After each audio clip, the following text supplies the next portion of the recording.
tardes. Hola, buenas ¿Qué tardes. tal? Buenas tardes. Hola, Denise. Hola, ¿qué tal? Buenas tardes a Buenas todos. tardes. Buenas tardes. Bueno, les comento Hola, buenas tardes. que con Denise vamos a estar acá apoyándolos en el intercambio. Disculpen la tardanza con la falla técnica que tuvimos en el panel. Todo se retrasó, así que, bueno, la idea es que empecemos ahora que hemos podido concluir con el panel. Según el programa, tenemos a Perfecto, no te veía, bueno. María del Carmen Maurel. Sí. La encuentro. ¿Está? María del Carmen, no la veo, yo tampoco presente. Griselda Pero tampoco la veo. sí, no, sí está el ponente, Carlos, Sí, por acá. Bien. de física, sí. Sí.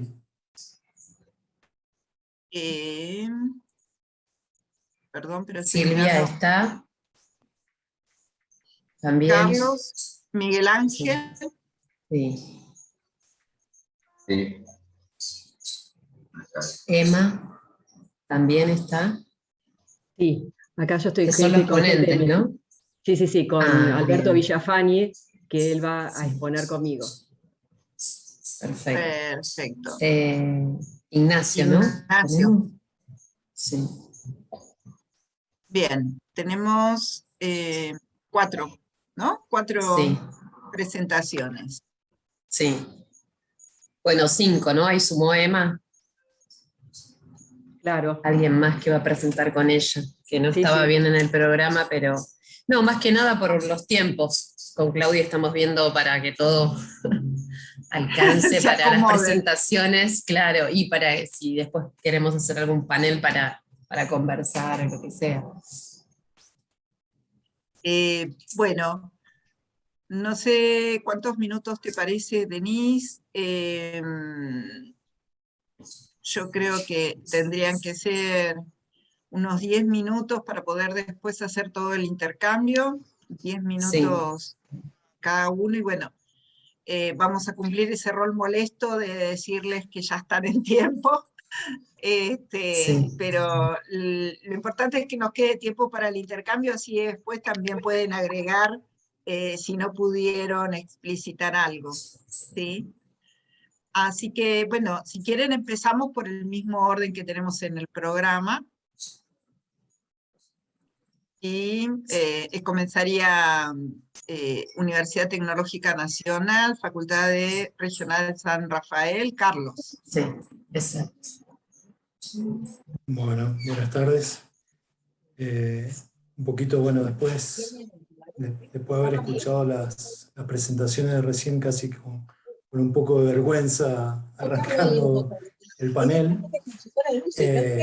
sobre todo porque somos jóvenes en la experimentación con este tipo de tecnologías,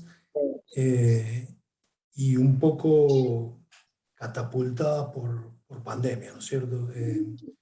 Si bien ya habíamos empezado a trabajar tanto con laboratorios remotos y laboratorios virtuales en Física 2 pre-pandemia, sí, habíamos empezado a dar ese paso del laboratorio tradicional a estas nuevas tecnologías. Fue como que la pandemia nos catapultó a hacer el cambio rápido, sobre todo porque queríamos que los laboratorios se siguieran trabajando. En este momento, nosotros incluso en la Facultad Regional San Rafael de la Universidad Tecnológica Nacional, seguimos Perdón, Carlos. Sí. Perdón, Carlos. Les voy a pedir a los demás que por favor silencien los micrófonos. ¿Tengo entendido? No, porque esto es... Alguien sigue despistado. Sí, hay alguien que no escucha y está con el micrófono abierto. El host, el que abrió el Zoom, lo puede silenciar. Sí, sí. estaba.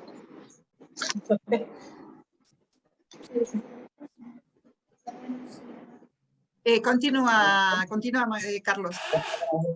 Bueno, lo que les contaba es que nosotros incluso en la Regional San Rafael seguimos trabajando de forma virtual, ¿sí? Todavía hoy no hemos hecho el paso a la presencialidad.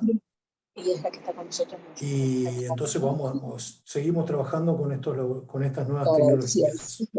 Un poquito contar cuáles eran o cómo cambia la modalidad de trabajo respecto de lo que eran los laboratorios tradicionales, en los cuales teníamos visibilidad directa del experimento, ¿sí? Era algo creo que es bastante importante para el estudiante, que tener esa visualización de qué es lo que se está haciendo en el experimento. Se debe contar con equipamiento específico, con todo lo que eso implica, tanto desde los costos asociados, la infraestructura que tiene que tener la universidad, y tener en cuenta que dentro de las posibilidades está la posibilidad de rotura de ese equipamiento dentro de los mismos ensayos, ya sea por algún mal uso o por el mismo desgaste del equipamiento. Cuestiones limitativas tienen que ver con la limitación horaria, ¿sí? Nosotros en general teníamos un día de clase asignados para los laboratorios, los estudiantes tienen que concurrir ese día a hacer el laboratorio en el espacio físico que tenemos, que es Laboratorio Física 2, con el problema de que si algún estudiante por alguna razón no puede asistir ese día, se pierde la experiencia o habría que buscar la forma de recuperar esa clase de laboratorio con todas las complicaciones que eso implican, porque ese laboratorio en otro horario está utilizado por otros docentes y es una logística compleja. Obviamente la posibilidad de repetir las experiencias es limitada, ¿sí? Si tenemos un grupo, nosotros tenemos aproximadamente 40 alumnos en la comisión en la que yo trabajo, que se forman grupitos más pequeños, más reducidos, pero con equipamiento limitado, la posibilidad de repetir esa experiencia es limitada también. Ventaja del laboratorio tradicional es el manejo de errores, ¿sí? Queda claro que, y también de la mano del último punto que tiene que ver con la aproximación de algunos modelos, a veces uno presenta algún modelo, alguna ley que debería cumplirse, y en el laboratorio las cosas a veces no son como la teoría manda o como la teoría indica, y esa observación también es importante, también ver que las cosas a veces no son tan exactas, ¿sí? ¿Qué es lo que pasa? A partir de las nuevas tecnologías surgen dos posibilidades. Una son los laboratorios virtuales, ¿sí? Que un poco lo que veníamos viendo es que son simulaciones, ¿sí? Para bien y para mal. ¿Por qué me refiero para bien y para mal? Porque nos permite, primero, no tienen costos asociados, ¿sí? Son prácticamente de muy bajo costo, no requieren demasiados equipamientos, más que una computadora o un celular, y a veces conexión de internet, o a veces no, dependiendo del tipo de laboratorio. Y para mal porque, de cierta manera, al ajustarse a un modelo, ¿sí? Ser una simulación, el resultado, si hacemos 100 veces el mismo experimento, vamos a tener exactamente el mismo resultado, sin posibilidad de manejo de errores, por ejemplo. Quizás es la desventaja más grande de los laboratorios virtuales. Y luego aparecen también los laboratorios remotos. ¿Qué gran diferencia hay con los laboratorios virtuales? Que en este caso los laboratorios remotos son laboratorios reales, ¿sí? No hay una simulación de fondo, sino que puede haber alguna interfaz simulada, como vimos recién en la presentación anterior con Visir, pero el laboratorio es real, con equipos reales, con instrumentos reales, con todo lo que eso lleva. Permiten estudiar errores. Como desventaja o quizá alguna cuestión a tener en cuenta, requieren una conexión a internet normalmente, y se pueden repetir, ¿sí? Todas las veces que uno quiera, dependiendo del tipo de laboratorio va a haber que entrar o no en alguna cola de espera, dependiendo, como les decía, del del laboratorio que uno utiliza. Nosotros, pandemia por medio, tuvimos que enfrentar y decir, bueno, ¿cuáles son los laboratorios, cuáles son los recursos que vamos a utilizar en la enseñanza de la física? Particularmente en un curso de Física 2. Utilizamos laboratorios remotos y laboratorios virtuales que fuimos seleccionando con algunos criterios de conectividad, accesibilidad, facilidad en la comprensión del laboratorio, ¿sí? Y fundamentalmente que nos llevara al objetivo que buscábamos, que era el aprendizaje significativo. Eso creo que es lo que uno busca justamente cuando se basa en la experimentación, en la enseñanza de la física. ¿Qué laboratorio seleccionamos? Bueno, dependiendo de la experiencia, por ejemplo, usamos algunos laboratorios virtuales de FED Colorado, ¿sí? Uno particularmente que es para la parte de calor. Usamos uno que, si bien yo creo que originalmente está pensado para estudiantes de un nivel secundario, nos permitió trabajar algunas cuestiones para el nivel universitario, ¿sí? Y adaptando la guía de laboratorio es muy, muy utilizable, que es esta imagen de la derecha. Utilizamos otra de las simulaciones, un laboratorio virtual también de FED Colorado de carga y campo, en la cual se permiten, a partir de distintas distribuciones de carga eléctrica, estudiar qué pasa con el campo, qué pasa con el potencial, qué pasa con los arreglos cuando uno quiere no poner cargas puntuales, sino poner algunas distribuciones de carga y relacionarlo con la parte teórica. Algunas experiencias de laboratorios remotos, tanto en VISIR, ¿sí? Para usar o para la construcción de circuitos de corriente continua tradicionales, pero con una placa protoboard, que implica un poquito más de conocimiento parte de los estudiantes. En este fue muy interesante ver que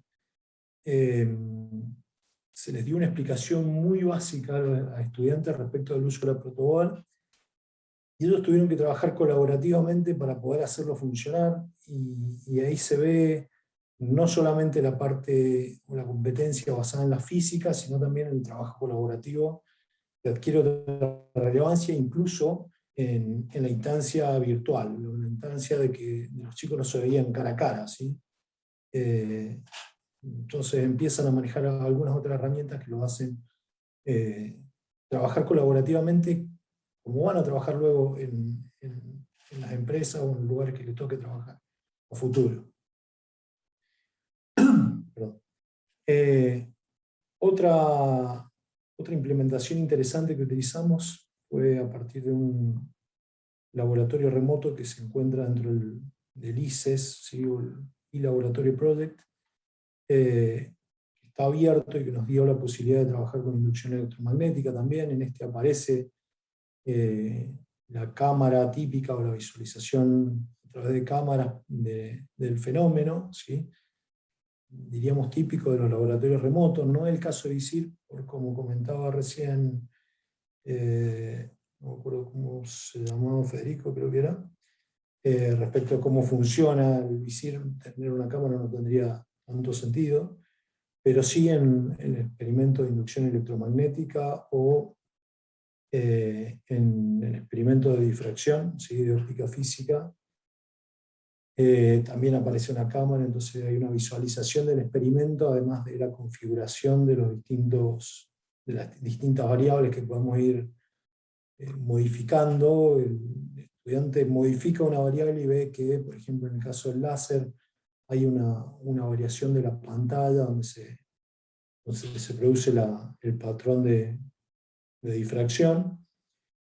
Y lo comparamos con un laboratorio virtual, que es el laboratorio de Walter Fendt. En este caso, los estudiantes tenían que ir comparando con los resultados, qué diferencia había entre un laboratorio remoto y un laboratorio virtual. Entonces, no solamente hacían la experiencia, sino que entendían cómo funcionaba el equipamiento de fondo, ¿sí?, para el caso del laboratorio remoto, y la simulación para el caso del experimento de Walter Fenn.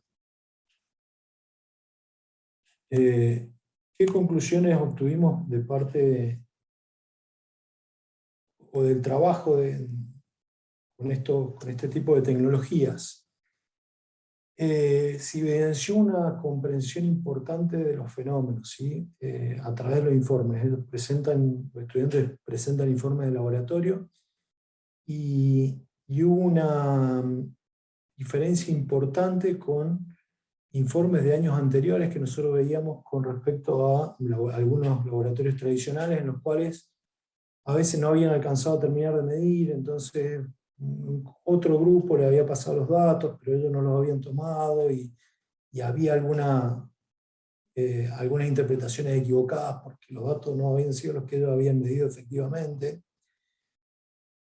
Se hizo una encuesta de valoración por parte de los estudiantes de las tecnologías utilizadas. En todos los casos los estudiantes valoraron los laboratorios positivamente como una forma de terminar de adquirir los conceptos que quizás ya habían aprendido y ya tenían visto desde el punto de vista teórico y desde el punto de vista de la ejercitación, pero fue como el complemento ideal utilizar los laboratorios, aún así, aún con las complicaciones que podía llegar a tener cada uno de ellos, sobre todo, por ejemplo, el de Visir, que tiene alguna complejidad extra, ¿sí? No es solamente medir, sino hay que ubicarse en el uso del protoboard y cómo son las conexiones y cómo funciona la protoboard en sí y el laboratorio.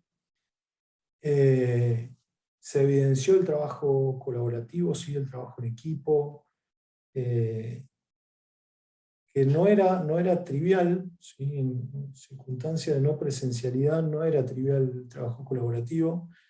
Pero bueno, hoy tenemos herramientas que hacen que eso sea posible, ¿sí?, desde las reuniones virtuales hasta documentos colaborativos y demás.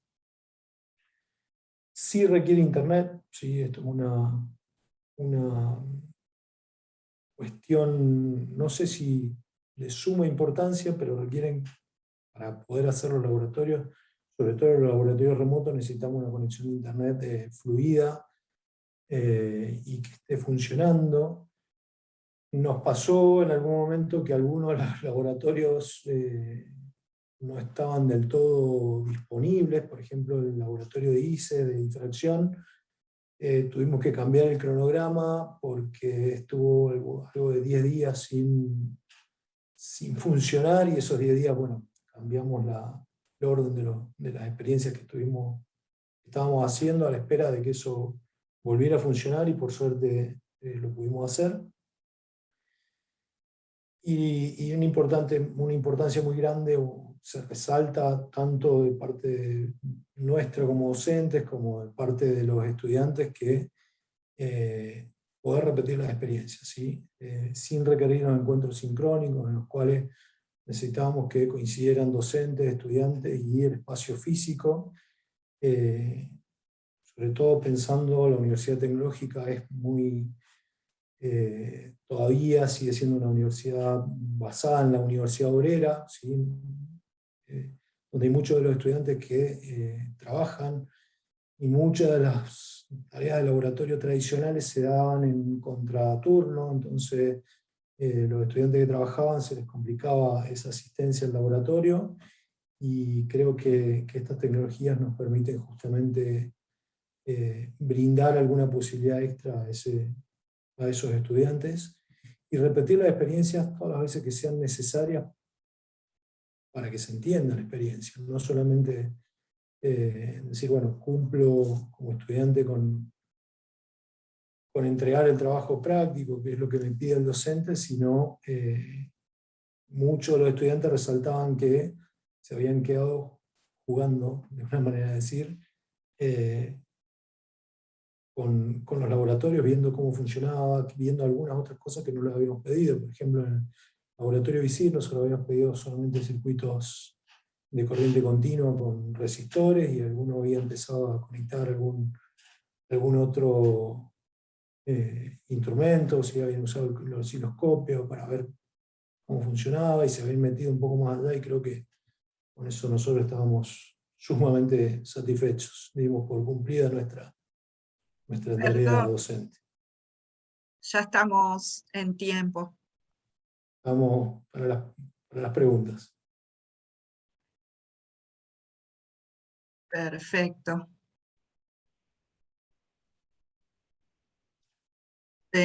¿Quién continúa? Disculpen, estamos todavía organizando un montón de cosas a la vez. Sí, lo que habíamos planificado Miguel. para comentarles que las preguntas las dejamos al final, ¿no? Nada. Como un ciclo de cierre completo y recopilamos las preguntas en general, si les parece. Sí, Porque exacto. como las temáticas son similares, quizás podemos juntar un poco en temáticas y darnos el tiempo para poder intercambiar entre todos. Bueno, quien continuaba era Miguel Ángel Plano. Bueno, muy bien. Buenas tardes nuevamente. Bueno, voy a compartir una presentación para que me ayude un poquito a describir rápidamente la actividad en la cual me estoy desempeñando.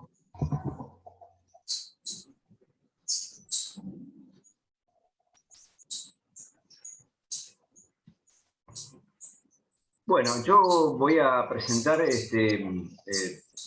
una actividad propia, digamos, una parte que viene a ser parte integrante de diversas actividades que se realizan en el contexto de una cátedra de la Facultad de Ingeniería de la Universidad Nacional de Rosario. En realidad, bueno, yo soy compañero de trabajo de la cátedra, de Susana Marquillo y ahora de Federico Lerro. Y estoy obviamente consustanciado y trabajando también con las herramientas del laboratorio remoto. Pero lo que básicamente yo voy a presentar, porque ese tema de laboratorio remoto ya lo presentaron muy bien ellos, voy a presentar otros recursos que también hemos desarrollado en el contexto de la cátedra, que son, digamos, relacionados con un laboratorio virtual, básicamente simulaciones que actualmente estamos utilizando ya desde varios años y en particular en estos últimos años se ha incrementado la actividad por una serie de cuestiones que voy a comentar. Bueno, la asignatura es física de los dispositivos electrónicos, que si escucharon la presentación general, en el panel general, Susana Marquillo la citó. Actualmente yo soy el responsable de la asignatura. Es una asignatura de tercer año de la carrera de Ingeniería Electrónica y es una asignatura de extensión cuatrimestral. La temática de la asignatura, el contenido, es muy amplio, abarca desde la física cuántica hasta pasando por la caracterización eléctrica de los materiales, el estudio de los dispositivos electrónicos, sus modelos físicos y eléctricos, y la inserción de los dispositivos en circuitos básicos. En ese sentido, bueno, Susana mostró, digamos, la utilización del VISIR, digamos, para el ensayo de algunos circuitos. Esa temática es tan amplia que, bueno, desde siempre, podríamos decir, nos ha obligado a hacer un estudio más conceptual y con menos detalles matemáticos, menos formalismo matemáticos, sino tratar de presentar, generar un proceso de enseñanza un poco más conceptual. Por ese motivo, digamos, ya les digo, desde hace 30 años más o menos, venimos desarrollando lo que nosotros llamamos recursos recursos especiales de enseñanza-aprendizaje. Mucho tiempo atrás comenzamos con laboratorios asistidos por computadoras, después empezamos a trabajar con un sistema multimedia que incluía simulaciones. Después, en el año 2007-2008, como se dijo, comenzamos a trabajar con laboratorios remotos para el ensayo de algunos dispositivos electrónicos.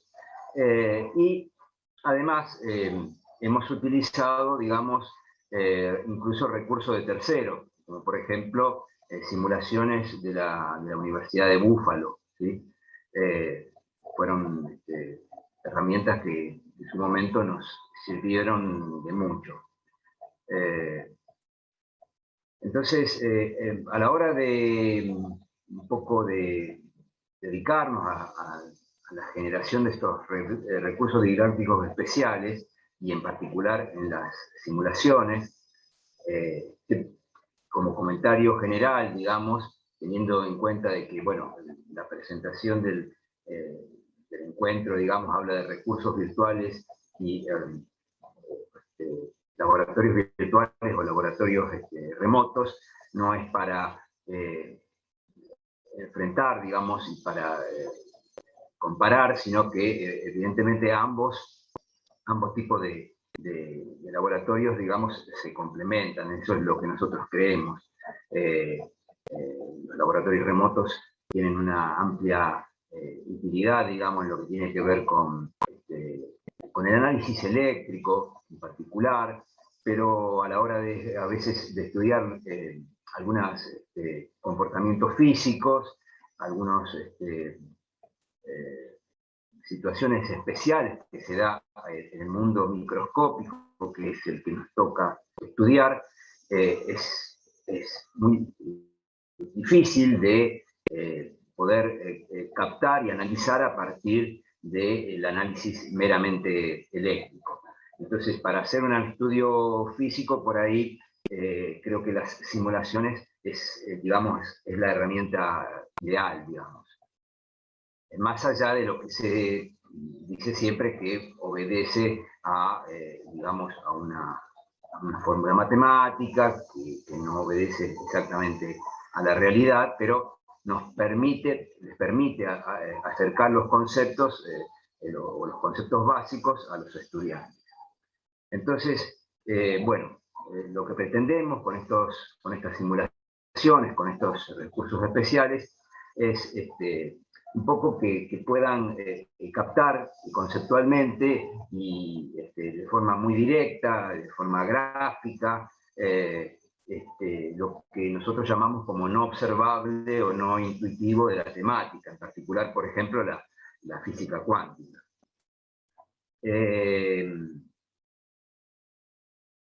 Después, que es importante que estos recursos les permita a los alumnos no solamente ver, sino que justamente que tengan un grado de interactividad muy importante. Y aparte que sea medianamente agradable, que sean motivantes su uso. Finalmente, lo que pretendemos mejorar la curva temporal de aprendizaje por esto que comentaba anteriormente, el amplio contenido de la asignatura nos obliga, digamos, a tenerlo a ese punto como un objetivo también muy importante. Como les decía, nosotros venimos desarrollando muchas simulaciones desde el principio del año 2000, venimos realizando simulaciones para física cuántica. Ahí se estudia el diagrama de bandas de energía o el modelo, los modelos de la ecuación de Schrödinger y ver la modelización de los átomos y de las redes cristalinas a través de pozos de potencial, encontrar poder estudiar el diagrama de bandas de energía, en fin. Pero actualmente hemos trabajado, digamos, como decía, con algunas simulaciones de la Universidad de Búfalo. Estas simulaciones eran simulaciones muy interesantes, pero no se adaptaban exactamente a lo que nosotros necesitábamos. Por otro lado, nos encontramos en los últimos años que esas simulaciones tenían, digamos, una tecnología de programación en la cual hoy los navegadores no los pueden reproducir, digamos. Habían quedado obsoletas por cuestiones de seguridad, básicamente. Entonces, nosotros en el año 2018 nos planteamos, por ejemplo, rediseñar esas simulaciones, utilizar herramientas tecnológicas actuales, más modernas, más ágiles, y bueno, nos pusimos en marcha con esa actividad, y fue así como en el año 2019, digamos, ya la pudimos empezar a implementar en la cátedra. Entre otras cosas que buscamos es que, como decía en los objetivos, que sean lo suficientemente interactivas, que los resultados tengan una combinación de textos e imágenes enriquecidas, y que además estas herramientas, estos recursos, digamos, en realidad lo fundamental es que estén insertas dentro del proceso de enseñanza-aprendizaje de la asignatura de una forma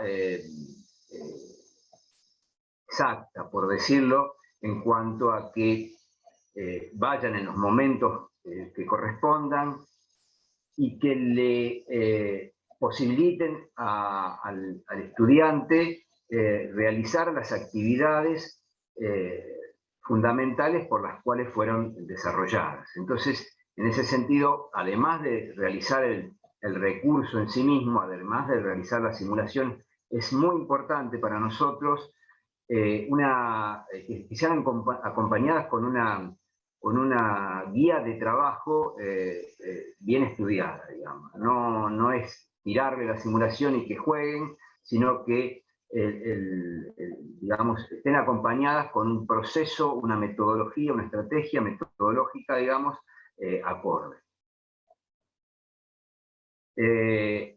Otro de los objetivos, que también es importante, es el tema de que se puedan reproducir fácil. Y en ese sentido, se buscaba de que sean lo suficientemente compatibles. Entonces, hemos trabajado con herramientas tecnológicas que lo que hacen es utilizar básicamente y simplemente los navegadores web, o sea, que estén basadas en el uso de navegadores web, de forma que sea independiente de el hardware y el software que tengan en su computadora los alumnos, y que no tengan ciertas dificultades a la hora de instalarlas. Bueno, es así como se desarrollaron básicamente simulaciones web en HTML5, con CSS y JavaScript. Nosotros arrancamos con 3 o 4 simulaciones típicas, como son las que están mencionadas acá, que son el estudio de los portadores en semiconductores, la formación y polarización de la juntura semiconductora, y el estudio del transistor bijuntura en zona activa, que viene a ser el transistor bijuntura en su modo más habitual, que sería el de amplificación. Como una muestra, acá yo les presento, digamos, una imagen de una de ellas, que sería el transistor bijuntura, en zona activa, que se llama. Es una pantalla en donde se muestra, por un lado, una zona de configuración de la estructura. Básicamente, en general, tanto en esta como en otras que les mencioné, además permite no solo estudiar un un determinado dispositivo, sino que además permite diseñarlo el dispositivo. Entonces, en este sentido, y particularizando en esta, nosotros acá tenemos un dispositivo genérico en donde el alumno, a través de una serie de controles, puede justamente diseñar con qué material está realizado, cuáles son las características estructurales, y también los controles necesarios para lo que tiene que ver con las polarizaciones. Entonces, la visualización o la pantalla principal de esta simulación ofrece dos sectores a grandes rasgos.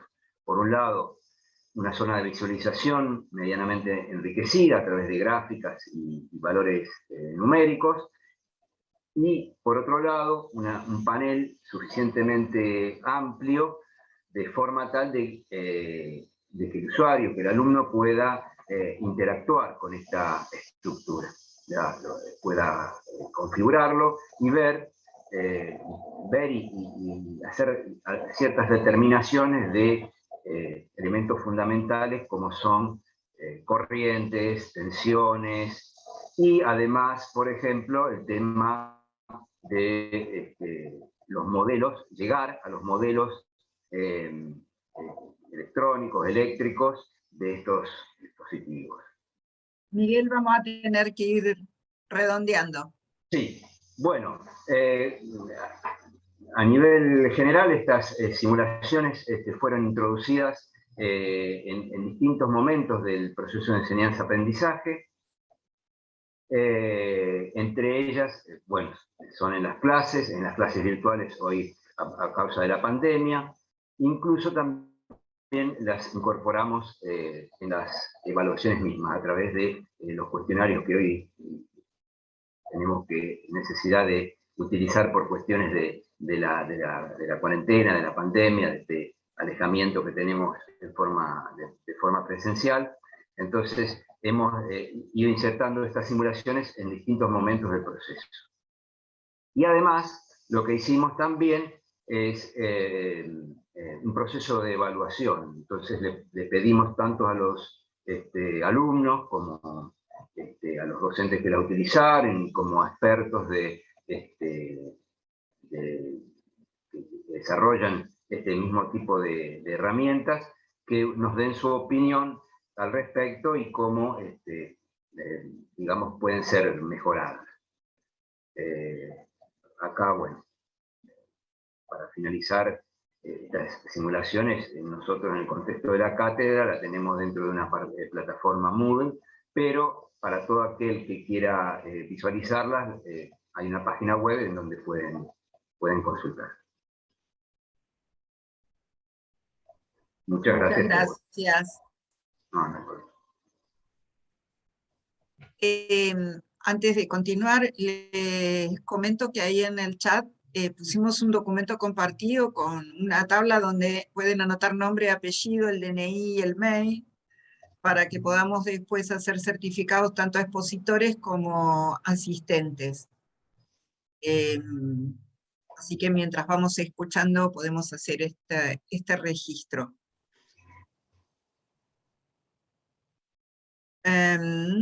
Continuaría Emma Abeleira. Sí, ¿qué tal? Con Alberto Villafañe. Bueno, yo soy Emma Abeleira, soy directora del Centro de Tecnologías Educativas y del Laboratorio de Entornos Virtuales de Aprendizaje de la Facultad de Ingeniería de la Universidad de Buenos Aires. Nosotros empezamos el trabajo de laboratorios remotos más o menos entre el 2013 y 2014, como una de nuestras líneas de investigación y desarrollo. ¿Con qué objetivo? Con el objetivo de optimizar la realización de laboratorios en cursos masivos. Nosotros estamos trabajando en Física 1, no en Física 2. Nos pusieron en esta mesa, pero estamos en Física 1, pero bueno, los temas, algunas veces sobre los que estamos abocados ahora fundamentalmente, se dan también otras físicas, como es la parte de óptica física, superposición de ondas. También igual tenemos experiencias, empezamos a hacer también experiencias de mecánica. Bueno, comentaba que el hecho de tener cursos masivos, limitados recursos de infraestructura, y también abrir las posibilidades para que los estudiantes pudieran operar con ciertas experiencias que si no se hacen estrictamente demostrativas. Entonces, aunque sea a distancia, los estudiantes pueden operar, digamos, con estos laboratorios. Igualmente, todavía nosotros tenemos 19 cursos de Física 1, tenemos casi 2.000 estudiantes, todavía no lo hemos implementado para todos los cursos, ¿sí? Porque hubo que hacer, ahora les va a comentar Alberto, muchas modificaciones, hubo mucho trabajo realmente de poner a punto no solamente la parte de hardware, sino también de software. Se fabricaron varios módulos de experiencias remotas, como les dije, fundamentalmente orientadas a la enseñanza de la óptica física, de ondas y de mecánica. Por ejemplo, difracción de la luz, superposición de ondas, resonancia mecánica, y también hemos integrado carros y brazos robóticos para los temas de mecánica. Actualmente están, digamos, a full trabajando el licenciado Alberto Villafañe y el ingeniero Hernán Papa, pero bueno, también pasó, que ahora vamos a pasarle también un videito, el ingeniero Andrés Brumowski, que estuvo hasta hace muy poquito tiempo. Lamentablemente el tiempo de pandemia nos jugó una mala pasada porque no pudimos ingresar a prender los equipos, es una realidad. Así que bueno, ahora estamos retomando la actividad. Hay que reconocer que llevar a cabo un emprendimiento de este tipo no es sencillo, no solamente por los costos, sino de todos los insumos, sino también el trabajo de desarrollo, que ahora les va a comentar Alberto brevemente, que se estuvo haciendo. Nosotros también trabajamos, digamos, en el marco de proyectos UBACIT, UBATIC, y ahora también en el marco de un proyecto de TECHIN. Presentamos un proyecto que fue aprobado, así que esperamos prontamente poder continuar equipándonos para poder hacer mejores desarrollos. Bueno, entonces ahora los dejo con Alberto, y que les va a pasar un breve video también, y algo les va a comentar. ¿Qué tal? Buenas tardes.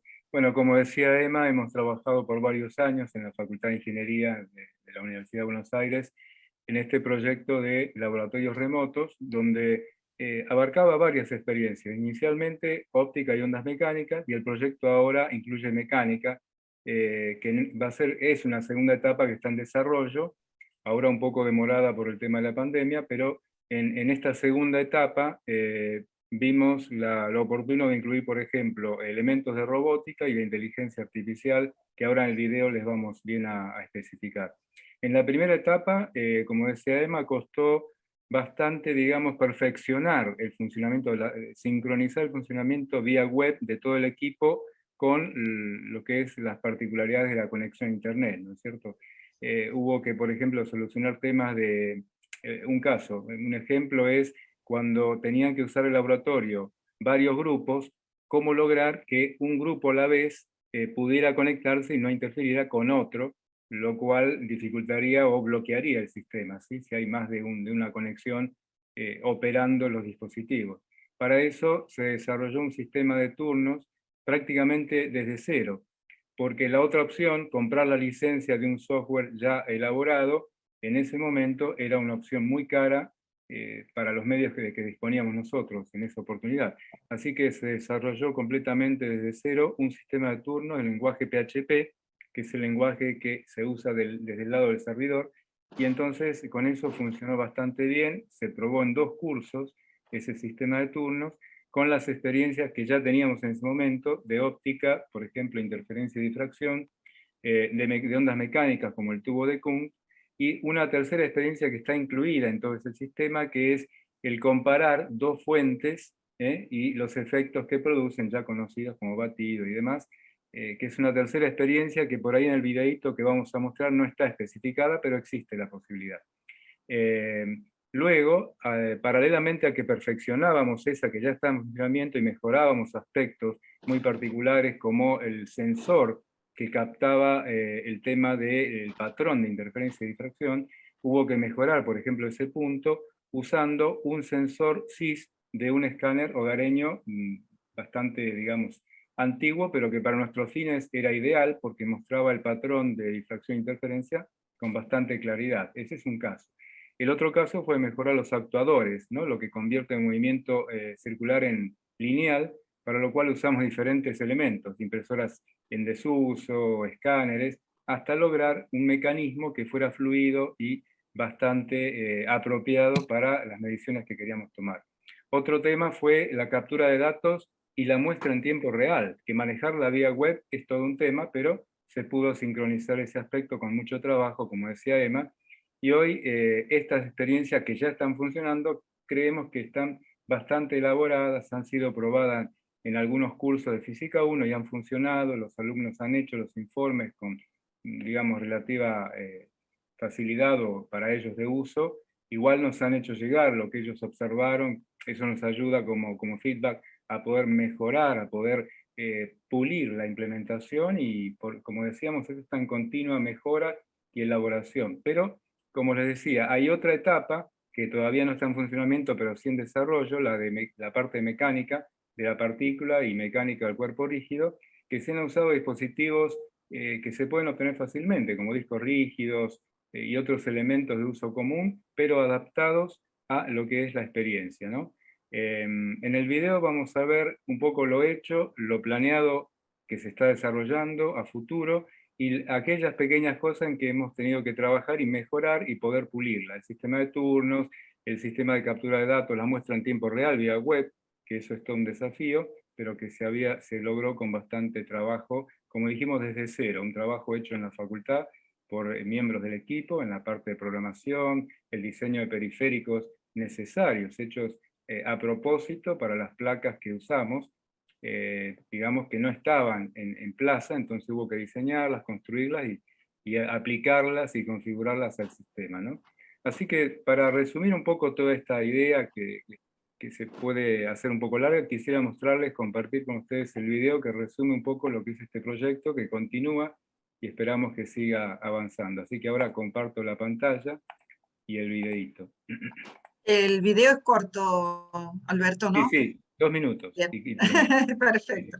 Sí, pensando en eso es breve. Bienvenidos a esta presentación de Laboratorios Remotos.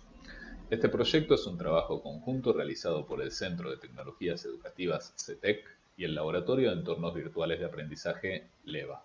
El esquema general del laboratorio consta de una mesa que presenta 2 experiencias, una experiencia de Kund, de ondas mecánicas confinadas, y una experiencia de óptica para la difracción-interferencia de un haz láser. Como decíamos, las experiencias implementadas son una de tubo de Kund, de ondas mecánicas confinadas, donde se cuenta con este tubo donde existe en el extremo fijo un parlante que puede encenderse o apagarse. Las señales son captadas por un micrófono, que se ve acá abajo, y se permite el avance o el retroceso de este émbolo para poder reducir o aumentar la cavidad resonante. En cuanto a la experiencia de redes de difracción, se cuenta con un haz láser que incide sobre distintas redes de difracción, generando estos patrones de interferencia. El acceso al laboratorio se realiza a través de un sistema de turnos. La naturaleza del mismo hace que su uso no pueda ser superpuesto. Esto es, 2 alumnos no pueden a la vez querer comandar la mesa.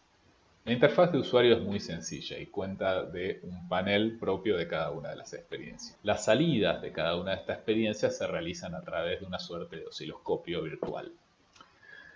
El usuario, el alumno, tiene la posibilidad de ver estas salidas. En el caso de la experiencia de Kund, la señal relevada por el micrófono. En el caso de la experiencia de difracción, la señal captada por el sensor SIS. Y a la vez también puede descargarlas a su PC a través de una planilla de cálculo. Como trabajos a futuro, estamos trabajando en la inclusión de un brazo robótico para generar una segunda mesa. A su vez, se está trabajando en la inclusión de un asistente virtual, al que llamamos Lavi. Este asistente virtual va a trabajar con inteligencia artificial para poder responder consultas de los alumnos y hacer la navegabilidad mucho más cómoda. Muchas gracias. Bueno, básicamente el video resume un poco lo que hemos explicado y analizado con Emma y lo que dije anteriormente, así que esperamos que quede un poco más claro de esta manera. Gracias a todos. Gracias, Alberto y Emma. Vayan registrando preguntas para cuando terminamos la exposición compartirlas. creo que la siguiente exposición es Ignacio. Bueno, muchas gracias, buenas tardes a todas y a todos. En primer lugar, quiero agradecer a Rueda, pero particularmente a Silvia Andreoli, que es la directora de nuestro CITEP, y que, bueno, a través de ella estamos acá. Realmente estamos muy contentos de participar y muy contentos de estar trabajando en esto. Lo que yo voy a hacer es una presentación en sentido más macro, no contando quizás experiencias puntuales, como hicieron los colegas, ni retomando tampoco cuestiones de definiciones sobre laboratorios remotos, laboratorios virtuales, otro tipo de cosas, sino contarles un poco el devenir de nuestros proyectos, de nuestro programa, de nuestro trabajo, y en particular nuestra incorporación a UBATIC, ¿no? Al programa de financiamiento que tiene la Universidad de Buenos Aires, que para los colegas de otras partes creo que es importante destacarlo, que nuestra universidad tiene un programa que financia los desarrollos para la educación con tecnología. Me parece que esto, por lo menos, sé que en otras universidades existen cosas parecidas, pero no con el desarrollo y la tradición que tiene UBATIC en la Universidad de Buenos Aires. Entonces, también contarles un poco que existe esto, que muchas de las cosas que hacemos tienen que ver con que la universidad compromete estos fondos, y no solo son fondos, sino que también tienen que ver con el asesoramiento que también nos brinda el CITEP y el acompañamiento que el CITEP nos brinda para realizar estas tareas. Voy a compartir pantalla y, como les decía, les voy a hacer una presentación más de carácter macro sobre qué es lo que nosotros hacemos y las distintas cuestiones que llevamos adelante, y que un poco tienen puntos de contacto con lo que íbamos presentando.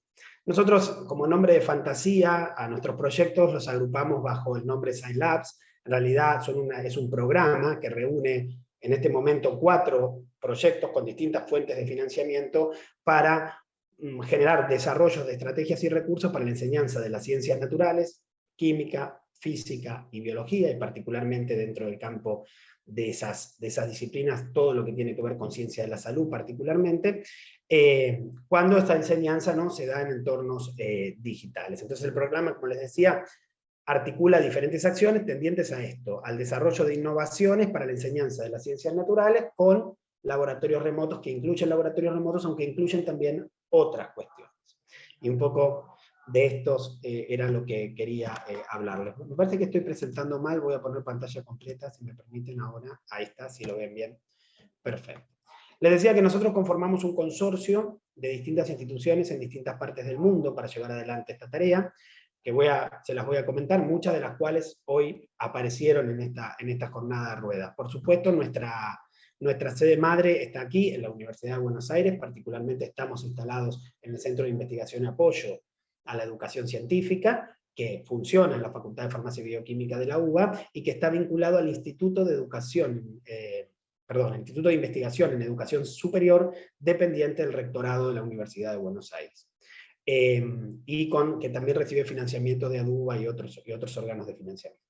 En Uruguay, nuestro proyecto forma parte de la Agencia Nacional de Investigación e Innovación del Uruguay. Trabajamos con la gente de Plan Ceibal, y a través de lo que es el Fondo de Desarrollo Estratégico Digital.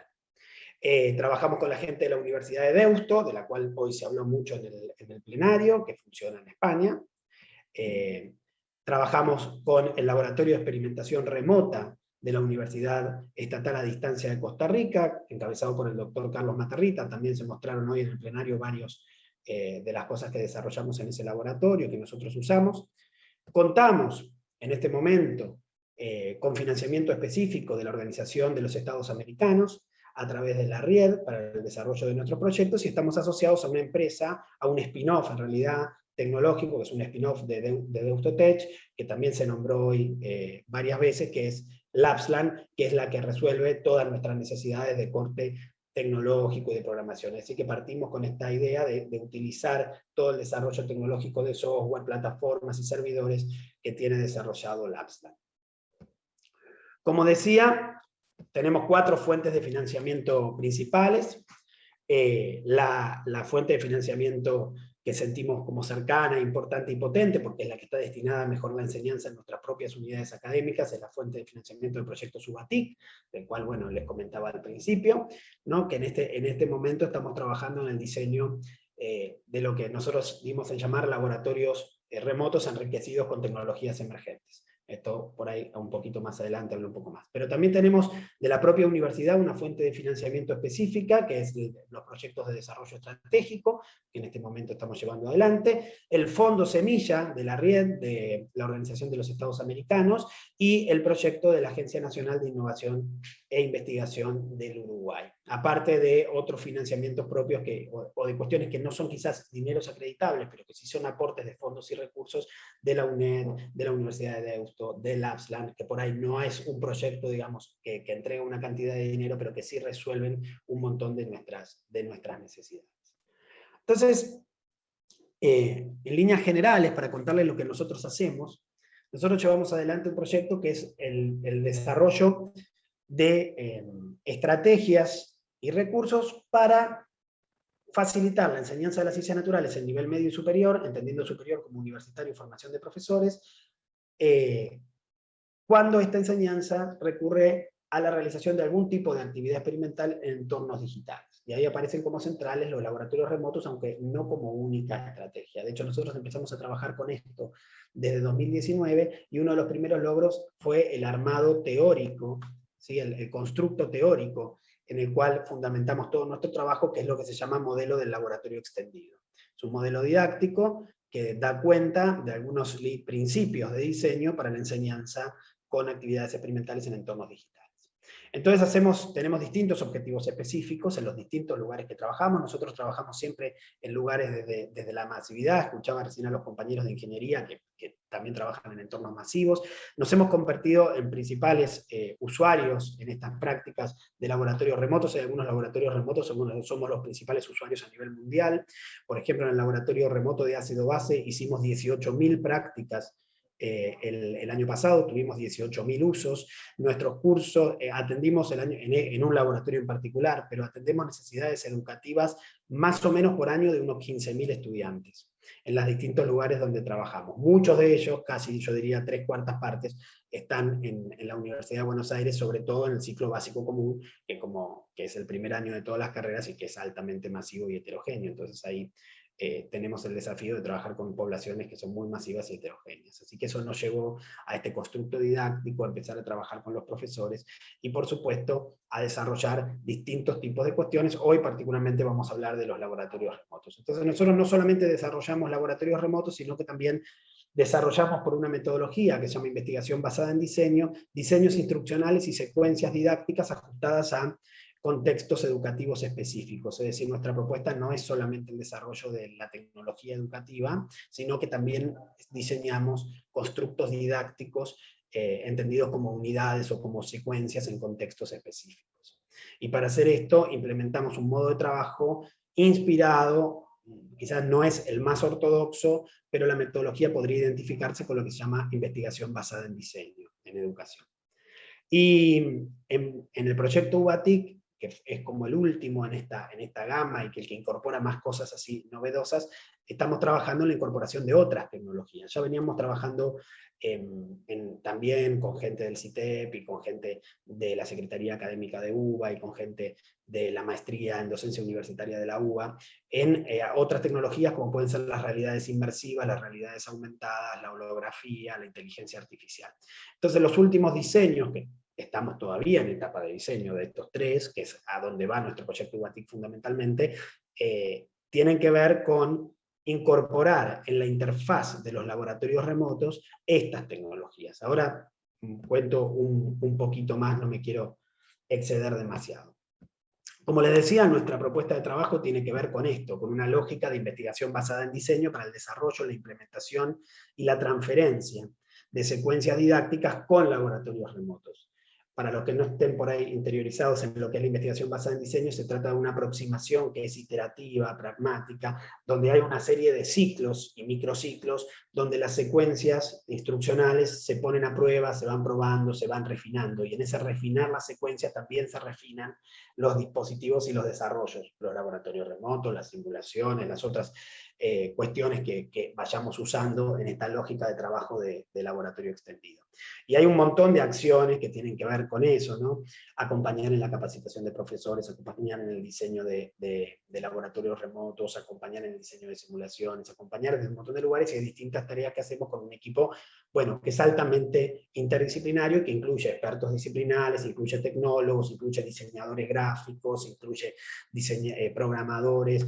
Nosotros igual, gran parte, como ya les dije antes, de todo lo que tiene que ver con programación de software y demás, tenemos como aliado estratégico al Lapsland, entonces tenemos eso gran parte resuelta, pero hay otras cuestiones que tienen que ver con el diseño de las propuestas en términos de diseño gráfico, en términos de producción de video, en términos de video 360, que estamos haciendo para incorporar a los laboratorios remotos, que bueno, requiere un equipo interdisciplinario.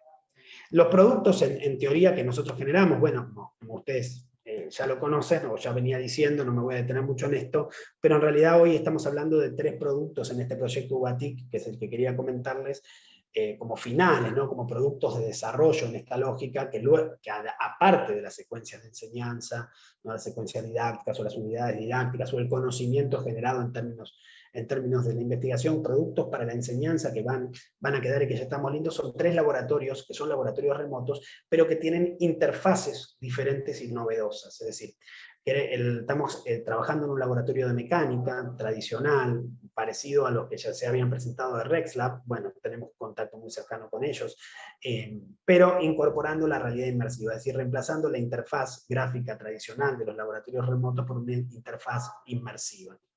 En el caso del laboratorio de química que estamos también incorporando, pretendemos incluir la realidad aumentada, que tiene que ver con poder trabajar con los modelos simbólicos de la química en el mismo marco del laboratorio, es decir, en la misma plataforma que contiene el laboratorio. Y finalmente en biología usamos inteligencia artificial para la identificación de determinadas estructuras en un prototipo del microscopio remoto que estamos desarrollando, y creemos que la inteligencia artificial ahí podría ayudar a los estudiantes en la identificación de determinadas estructuras que en general, bueno, son difíciles de, ¿no? Hay esto como dicen los microbiólogos y la gente que trabaja en ese sentido, ¿no? Que hay que afinar el ojo. Bueno, nosotros usamos la inteligencia artificial para andamiar ese proceso de identificación de determinadas estructuras celulares cuando se utiliza este microscopio remoto que estamos desarrollando. Muy bien, más o menos esto lo quería contarlo de manera más macro y no entrar en detalle de cada uno de los desarrollos, porque como les decía, como trabajamos así en esta red internacional y con desarrollos en distintas partes, cada uno de ellos tiene sus pormenores o sus cuestiones que por supuesto encantado de discutirlos en otro momento. Pero bueno, agradecerles entonces. Voy a dejar de compartir ahora, ahí va. Gracias, Ignacio. No, por favor. La verdad es que abrimos las preguntas a ustedes, que son los expertos en el campo, que tanto Denis como yo provenimos de las ciencias de la educación y no estamos interiorizadas en el campo, así que las dudas, cuestiones que ustedes quieran plantear, está abierto para la discusión. No sé, Denise, si querías agregar algo. No, quizás lo que puedo agregar, yo fui como anotando cosas de las exposiciones, en mi caso en particular desde la informática, casi todas las experiencias hicieron mención a la intervención de la inteligencia artificial, ahora como me parece que es como una incorporación nueva en la mayoría de los laboratorios, y bueno, me llamaron la atención particularmente. Veo que hay experiencias que tienen quizá algunas un poco más de desarrollo y de apoyo quizás, apoyo me refiero a financiamiento y demás, entonces pueden crecer y algunas son iniciativas como propias de cátedra, de impulso, de mucho trabajo, de muchos años, todas muy interesantes. Y bueno, me parece que en este debate se pueden enriquecer entre ustedes quizá en brindarse, no sé, contactos, recursos. Me parece que, bueno, que la UBA tiene una apuesta también hacia afuera, hacia adentro, que esto me interesó mucho lo del microscopio, saber algo más, no sé si Ignacio ya esto de Chusma, podés contar algo más de lo del microscopio. La verdad que bueno, respecto a física cuántica, lo que contaba Miguel también, me pareció sumamente interesante. vuelvo a decir, quizá uno desconoce desde el punto de vista del desarrollo de los conceptos físicos, pero sí el desafío de implementar cuestiones ya desde hace muchísimos años atrás, ¿no? No es que ahora salieron los laboratorios remotos. Así que bueno, como dice Claudia, este es un debate abierto, pero a mí particularmente esta incorporación nueva de la inteligencia artificial me parece que va a brindar un montón de herramientas, y le preguntaba a Ignacio si nos puede contarlo del microscopio, que es algo de lo que me quedó ahí interesada. Claro, primero perdón, que, Ignacio, sí. perdón, voy a reiterar porque por ahí hay gente que se incluyó, necesitamos que registren los datos en la planilla.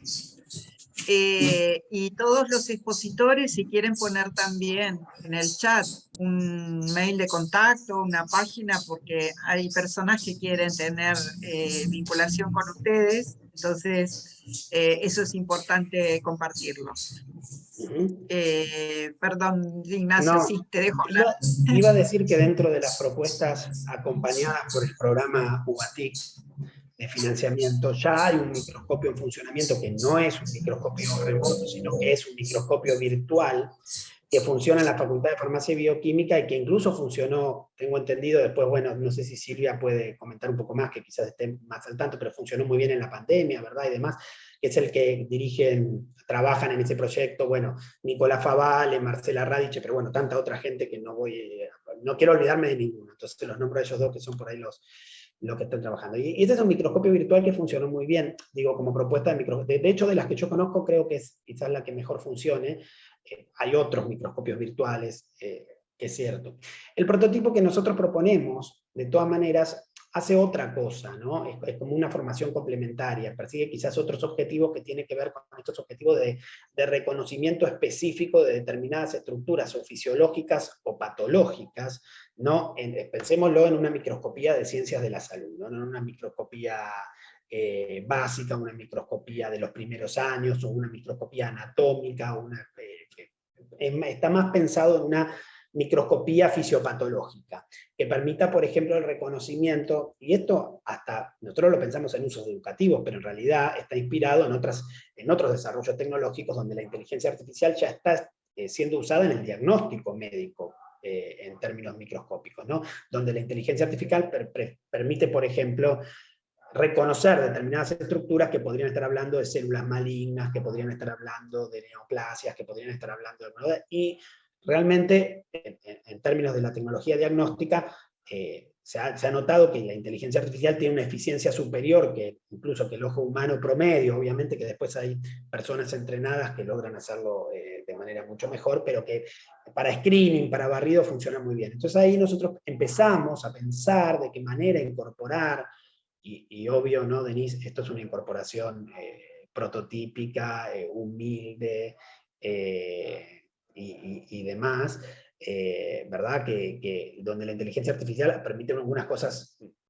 Vamos a trabajar con células vegetales, primeramente, para poder hacer el desarrollo de una manera más sencilla, luego de una ampliación, y este proyecto de laboratorio lo estamos realizando precisamente con el equipo de la UNED, que como decíamos hoy, lo dijeron en el plenario, yo lo repito acá, es uno de los principales desarrolladores de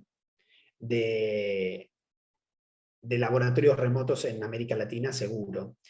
Pero no tenía grandes desarrollos en laboratorios remotos diferidos hasta 2019. Ellos empezaron con los laboratorios diferidos. Una cosa que no dije es que todos nuestros laboratorios, a diferencia de lo que comentaban por ahí los compañeros de ingeniería, son laboratorios diferidos. Nosotros no desarrollamos laboratorios en tiempo real, sino que vamos por la tecnología diferida, que tiene que ver con el número de estudiantes que nosotros manejamos. Es decir, como nosotros estamos manejando cursos de 5.000, 6.000 y 16.000 estudiantes por cuatrimestre, si sumamos todos los cursos, los laboratorios, digamos, en tiempo real no terminan siendo una opción viable en nuestro contexto en particular. Resultan más potentes los diferidos. Cuando empezó la UNED a trabajar en laboratorios diferidos y nosotros armamos este consorcio, ahí se abrió la posibilidad de trabajar en química y biología, que eran desarrollos mucho más chicos en el campo de la experimentación remota de UNED, por lo menos. Y ahí aparece esta idea de que el primer laboratorio en el área de biología sería este laboratorio de reconocimiento morfológico a nivel microscópico, que incluiría digamos, inteligencia artificial. Y en eso estamos. Si me preguntás cuánto tiempo estimo que esto va a tardar, bueno, depende de muchas cosas. Pero de todas maneras, tenemos una fecha de entrega, ahí la veo a Silvia, así que le digo, no, para la fecha de entrega del UBATIC va a estar terminado, que es dentro de un año, así que eso esperamos poder contárselos en próximas reuniones ya y mostrarles cómo funciona. Sí, por ejemplo, es mucho más veloz el desarrollo del de química, que también lo veo Eduardo Genini, que estaba acá recién con nosotros, que trabaja en la Comisión Nacional de Energía Atómica en el área educativa, y ha trabajado con nosotros mucho el tema de la realidad aumentada en su momento, así que ese camino de introducir a los laboratorios remotos realidad aumentada es más rápido que el de inteligencia artificial. Bueno, no me quiero exceder, porque yo me emociono y hablo. No, es que está buenísimo. Yo como aporte les cuento que hoy no está, yo trabajo en la Universidad de Quilmes, pero en química se están haciendo laboratorios con realidad aumentada. Hay experiencias, así que podemos compartirlas. En algún momento estar en contacto. También para nosotros es algo... Te vamos a mandar un mail inmediatamente cuando termine la reunión. Sí, buenísimo. Ahí les dejé información en el chat sobre el otro proyecto que mencionó Ignacio, que se está presentando en otra mesa y que hacen acuerdos a través de convenios para el uso con otras universidades, ¿no? Y que va creciendo en función de cada subsidio que van logrando, y tiene un desarrollo de varios años. Perdón, nosotros también súper interesante. Tenemos desarrollo de realidad aumentada que también lo hicimos en el contexto de un proyecto UBATIC, y ahora justamente, bueno, se nos aprobó un proyecto en el cual vamos a hacer el desarrollo también, o sea, relacionado con inteligencia artificial, de un robot, que justamente que es bastante complejo porque es un robot, digamos, académico, que va a ayudar a los estudiantes también a poder tener algunas respuestas en los momentos que por ahí no tienen un docente a mano. Obviamente que es bastante complicado, difícil, y la idea está que después sirva también para todo el departamento de física, que después se vaya agregando también con otras temáticas, ¿sí? O sea, que sirva, digamos, para todas las asignaturas de física. La idea es eso, ¿no? Un crecimiento importante y que pueda también colaborar con el aprendizaje de los estudiantes. Son desafíos, la verdad que ninguno es fácil. No, claro. Lo que hay que aprovechar es lo que ustedes están haciendo, ¿no? O sea, las herramientas, la informática, las nuevas tecnologías. Más que nada, cuando Ignacio hablaba de los 5.000 estudiantes, yo decía, bueno, ahí hay un campo importante porque no es algo que pueda el ser humano hacer rápidamente, y una máquina sí puede ir contabilizando los procesos. Vos hablabas de patologías y de dar me sale un veredicto, pero no es la palabra, pero no sé, en medicina diagnostican, esta es la palabra. Claro, los diagnósticos, los casos en base a los síntomas, bueno, nada. Y justo que habló Emma, a mí me había quedado también algo de la presentación de ellos que me súper interesó respecto a cuando hablaban que hicieron sus propios periféricos, el diseño de eso, que creo que eso lo habló Alberto. Sí, no sé si Alberto quiere compartir algo de eso, también me había quedado como que era súper interesante, porque bueno, esa es otra arista, ¿no? Es más la arista más del hard, de la mecánica, el desarrollo, claro.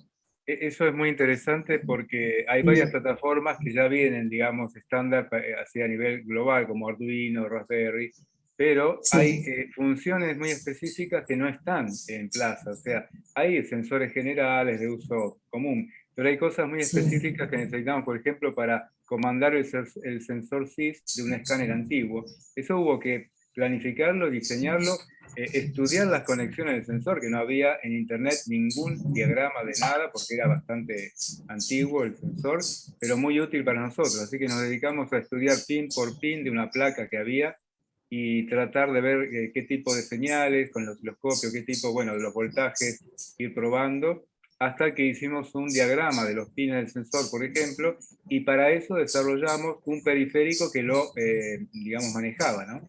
Entonces, es un caso puntual, pero como eso, muchas cosas que para aprovecharlas hubo que estudiar el dispositivo, crear el periférico con las señales estudiadas por osciloscopio para que coincidan con el dispositivo, y que salga funcionando. Fue todo un desafío en varias áreas que usamos material de desguace, por decir así, y creamos el periférico para poder dejarlo funcionando, ¿no? Actualizado. Un poco esa es la idea, ¿no? Y quizás vieron en alguna foto del video que se usaron placas experimentales al principio para poder diseñar el periférico, y luego se mandó al laboratorio de circuitos impresos a hacer el definitivo, ¿no? La placa ya probada, ¿no? Un poco es todo ese trabajo. Sí, yo miré ahí las imágenes y me súper llamó la atención. Digo, ¡ay, qué interesante! El desafío en carreras de ingeniería, de física, ¿no? Y poder integrar todos los conocimientos. Yo me llevo un montón de cosas súper ricas, vuelvo a decir, quizás no desde específicamente la práctica, pero sí desde la utilización de las herramientas, la exploración, el desafío. Están hablando desde el año 2008, o sea, hay gente que recién está como entrando al mundo de esto, y hay un montón de desarrollo que bueno que lo podamos compartir y visibilizar. Me parece que es súper importante. Y después otra cosa que me gustó bastante, que escuché en las primeras presentaciones, que hablaban de este feedback que tienen con los alumnos, ¿no? O sea, presentaron en las dos primeras presentaciones, pusieron de manifiesto cómo hacían la evaluación los estudiantes y que eso lo llevaban en práctica a un proceso de mejora. No sé si, no me acuerdo, ahora se me escapó el nombre del primer ponente, pero Carlos.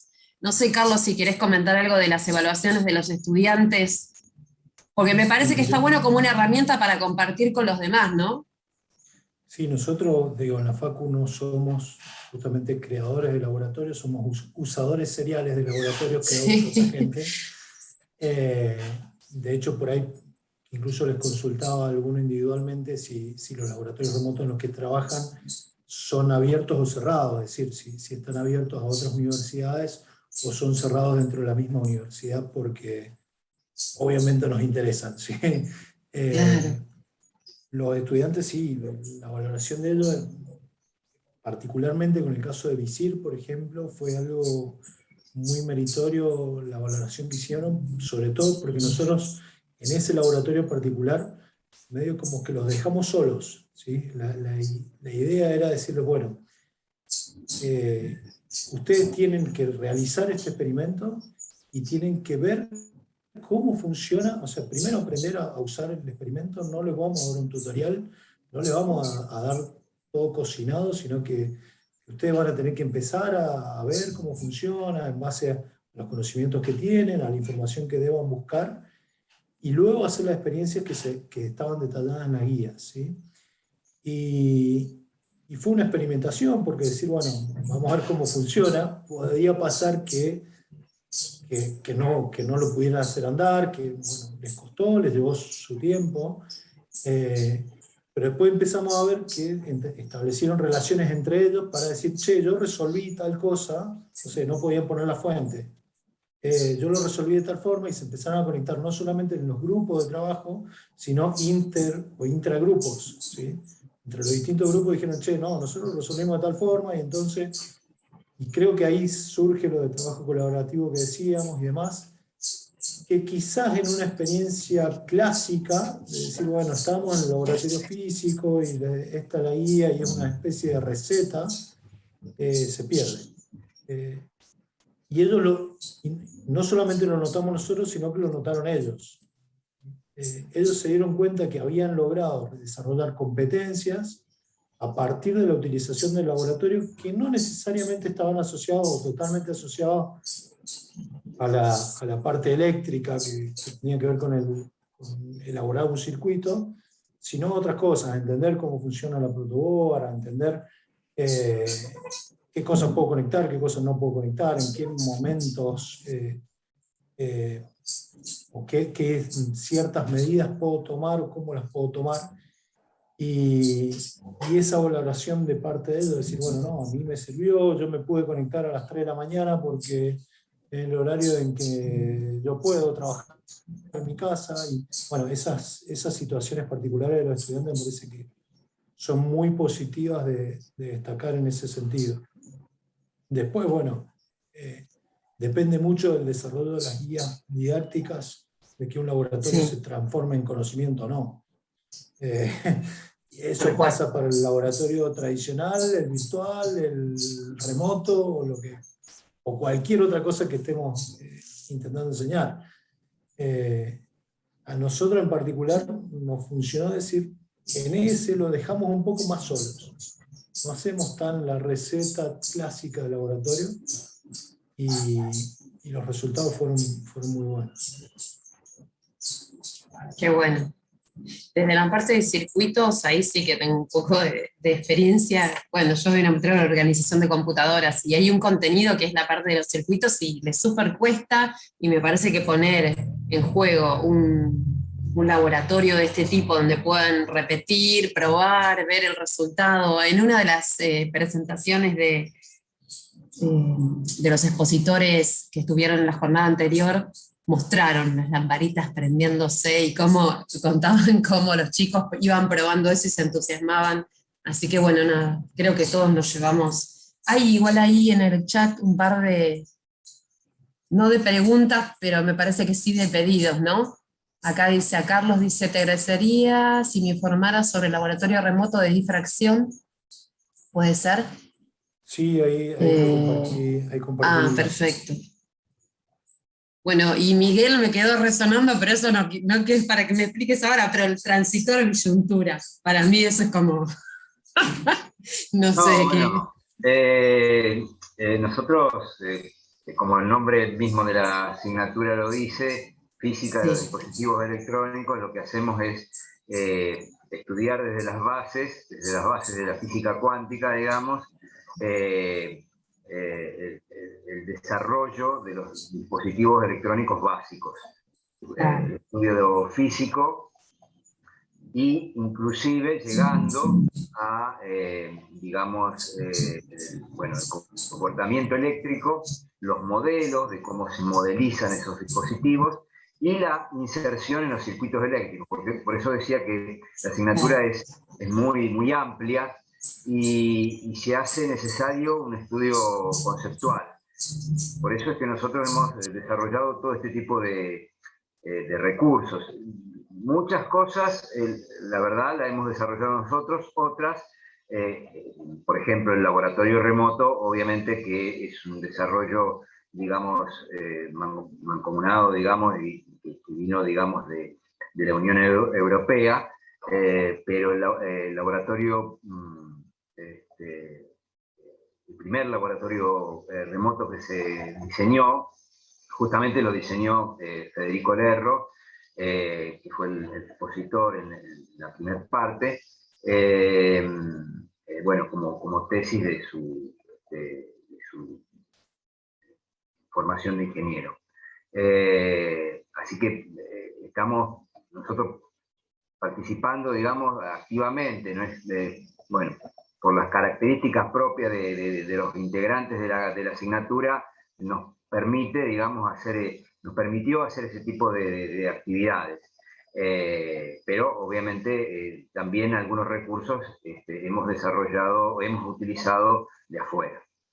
Así que, bueno, hacemos un mix y, como decía también Carlos, le ponemos mucho énfasis también en la guía didáctica, digamos, ¿no? Porque no es cuestión de tirarle, digamos, el laboratorio remoto y bueno, el alumno por ahí, algunas cosas interesantes, muy interesantes que descubran, pero también uno tiene que conducirlo a que se acerque al concepto que es necesario entender dentro de la asignatura. Así que, bueno, es un trabajo que vamos haciendo, digamos, y vamos permanentemente recolectando ideas y enriqueciendo en función de la tecnología y de los avances que también son muy fundamentales acá en nuestra materia, porque todos los días salen dispositivos nuevos, todos los días, y eso hace que no nos podemos quedar con lo básico, ¿no? Tenemos que permanentemente ir actualizándonos. Yo pensaba como que hay dos grandes aspectos, ¿no?, en todo esto, que por un lado es todo el diseño, el desarrollo, elegir cuáles son las mejores estrategias para este tipo de laboratorios y la variedad de laboratorios que hay, pero después es, que recién lo decían, es cómo construimos conocimiento con esto, ¿no? Toda la parte que merece un estudio particular después, qué es lo que sucede con las conceptualizaciones, con los aprendizajes, con qué competencias, qué habilidades concretamente se logran. Entonces son como dos aspectos muy fuertes, vinculados, pero a la vez que llevan un trabajo muy profundo de realización, porque son innovaciones, estrategias muy, muy importantes. Ignacio, ¿vos habías levantado la mano? Sí, bueno, pero va en el sentido de lo que Perdón. vos decís. Yo lo que no, por ahí, digo, claro, uno puede decir el desarrollo del laboratorio remoto o el desarrollo de, no importa si es el laboratorio virtual o, bueno, la tecnología que fuera, es una cosa, y el diseño de la estrategia de enseñanza, el diseño de la secuencia y su validación, Claro. qué sé yo, va por otro lado. Bueno, sí, esa es una estrategia clásica, por supuesto, y muy válida y demás. Pero en nuestra propuesta, por ejemplo, esas dos cosas están engamadas desde el principio.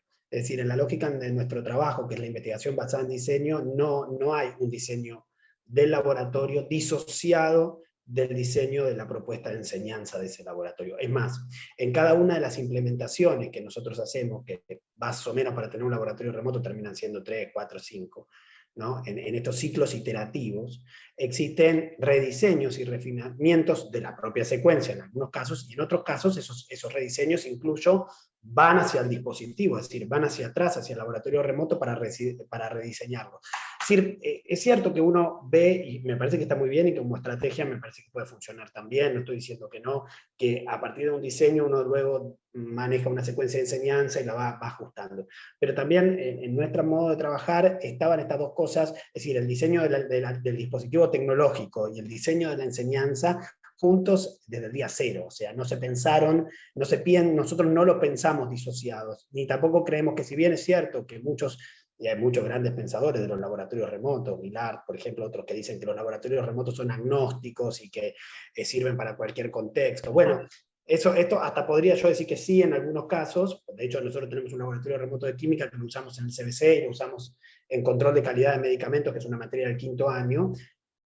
Pero esto no quiere decir que tengan que desarrollarse disociados de la secuencia de enseñanza, sino que luego pueden, en todo caso, transferirse, adecuarse. Claro. De hecho, yo lo planteaba, perdón, Ignacio, yo lo planteaba como de modo analítico, porque tenés, digamos, creo que alguien hablaba de que son usadores seriales. No, por supuesto. Claro, digamos, cuando uno tiene ya el laboratorio y elegís ese laboratorio, entonces ahí tenés, pero en realidad, como dimensión analítica, esto que vos decís, no puede estar la tecnología sin vincularse el para qué, porque en realidad esa tecnología la estás desarrollando precisamente para la enseñanza.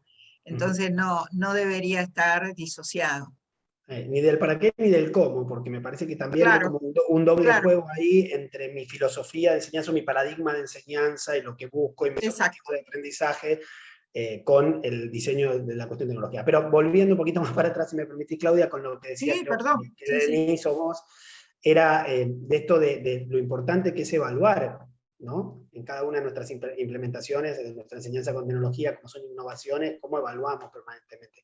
Y bueno, lo decía Carlos también, ¿no? Y Miguel lo retomaba, esto de que tenemos que estar mirando si se está construyendo, bueno, en sentido amplio, conocimiento o aprendizajes de los que nosotros buscamos, si se están promoviendo los aprendizajes que nos definimos como objetivos.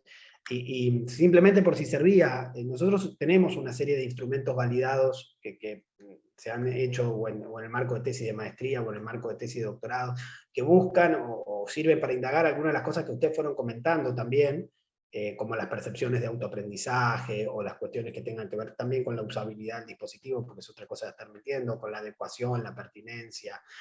Y no solo con los estudiantes, porque otra de nuestras líneas de trabajo muy fuerte fue también trabajar con los profesores. Es decir, indagar fuertemente cuál es, bueno, la percepción de los profesores sobre la incorporación de estas tecnologías en las propuestas de enseñanza. Y la verdad que súper bien. Con los estudiantes hemos encontrado varios artículos a lo largo del mundo que muestran distintos dispositivos, pero con los profesores hay poco menos. O sea, se les pregunta bastante menos a los profesores cómo les resulta para enseñar tal cosa, que a los estudiantes cómo les resultó para aprender. Y entonces por eso, como decía Gaby recién en el chat, ¿no? Esto de no disociarnos tampoco de la investigación educativa, recuperando el rol de profesor, y creo que lo dice mucho Carlos Matarrita también, que es el director de UNED, del Laboratorio de Experimentación Remota de la UNED, cuando dice el principal usuario de los laboratorios remotos es el profesor, no es el estudiante es un usuario más. Pero el que tiene que tener el convencimiento para poder incluirlo plenamente en su enseñanza es el profesor. Bueno, o la profesora, por supuesto, no quiero caer en una cuestión de género. Para ir cerrando, Emma. Sí, yo acuerdo con... Sí, no, es breve. Yo acuerdo con Ignacio, de hecho nosotros hacemos investigación y desarrollo y hacemos investigación en diseño. Lo que pasa es que también hay que ser realistas todo el tiempo que lleva y todos los recursos, como había dicho antes, para poder hacer un desarrollo, digamos, de un laboratorio, ¿no? Y ese diseño, o sea, no puede estar separado el que es tecnológico del que es pedagógico. Eso sería imposible, porque además se va ajustando a medida que se va progresando, como bien lo dijo Alberto, se van ajustando ciertas variables para que funcione mejor, para que responda, digamos, a las necesidades del usuario. Es decir, muchos cambios que hemos introducido son debidos a la usabilidad y que el usuario nos dijo, el estudiante, bueno, pasa tal cosa, me pasó tal otra, es decir, todo es en función también del usuario, y la idea nuestra es cómo poder, hacer que ellos puedan operar directamente sobre ciertas experiencias que son demostrativas en la facultad. Pues no podemos hacer experiencias de ondas y de óptica física, por ejemplo, con cursos de 100 estudiantes. ¿Entendés? Es decir, es imposible. Entonces, para nosotros es una solución, por eso con aulas masivas, con 2.000 estudiantes en una asignatura, realmente no deja de ser una solución. Lo que pasa es que, bueno, implica un esfuerzo, como dije anteriormente, bastante grande, desde todo punto de vista. Bien. Bueno, muchísimo. Tecnología no aliviana el trabajo docente. No, todo lo contrario. Claro. Pero bueno, se traduce en una calidad distinta. O sea, nosotros somos los primeros que tenemos que investigar cómo funciona el laboratorio, hacerlo andar, probar las 10 millones de posibilidades que tenga y después ver de desarrollar la guía para que el estudiante... Por eso concuerdo con lo que dice Carlos Matarrita, de decir, bueno, sí, el usuario importante es el docente y el estudiante vendrá, lo usará un par de veces y listo, y el docente es el que realmente le pone horas al laboratorio, lo haya o no lo haya creado. ¿Sí? Claro, totalmente. Bueno, Denise, vamos cerrando, me parece. Sí, vamos cerrando. Más que nada quería decir que no se olviden de inscribirse en la planilla, último recordatorio, porque bueno, de esa forma vamos a poder registrarlos para hacerles los certificados, así que por favor, bueno, hagan clic en el enlace, y bueno, me parece, no sé si queremos cerrar, Claudia. No, la verdad que es muy interesante y da para profundizar. Es más, yo creo que nos quedan los contactos para hacer nuevos contactos, nuevas redes, porque seguramente hay muchos otros grupos que no pudieron participar, así que creo que el comienzo de una nueva red en temas muy específicos y muy interesantes, ¿no? Y hay mucho trabajo hecho y por hacer. Mucho trabajo, eso es lo que vislumbramos. Sí. Y no de ahora también, ¿no? Exacto. Sí. Así que buenísimo que lo pudimos. La pandemia ha puesto muchas cosas sobre la mesa que nos hizo más visibles. Totalmente. Bueno, les agradecemos a todos la participación. Y bueno, nos estaremos encontrando, como dijo Claudia, por ahí, entre universidades, por las redes, en mails, utilizando las tecnologías.